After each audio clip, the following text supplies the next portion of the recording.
शक्तीपीठ महामार्गाविरोधात आज कोल्हापुरात शेतकऱ्यांच्या संतापाचा ज्वालामुखीच उसळला।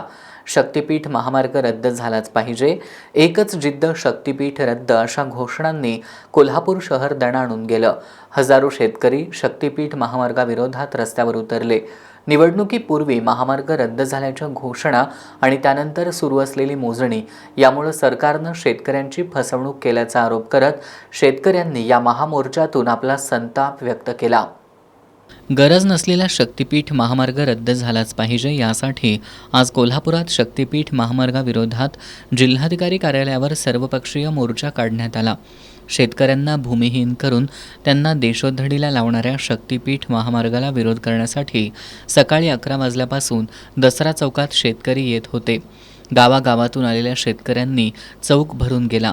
कुणाच्या हातात निषेधाचे फलक, कुणाच्या डोक्यावर लाल टोपी, तर कुणाच्या चेहऱ्यावर आपल्या जमिनी वाचवण्याची धडपड स्पष्ट दिसत होती। आता उठवू सारे रान, आता पेटवू सारे रान या गीताच्या तालावर आंदोलकांमध्ये नवचैतन्य संचारत होतं।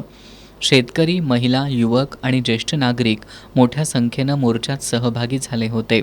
हा केवळ मोर्चा नव्हता, तर आपल्या जमिनी, शेती आणि भवितव्य वाचवण्यासाठी रस्त्यावर उतरलेल्या हजारो कुटुंबाचा आक्रोश होता।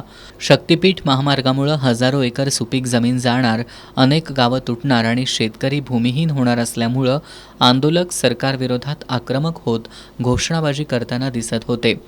आमची जमीन आमचा हक्क, शक्तीपीठ महामार्ग रद्द झालाच पाहिजे, शेतकरी एकजूट जिंदाबाद अशा घोषणांनी परिसर दणाणून गेला।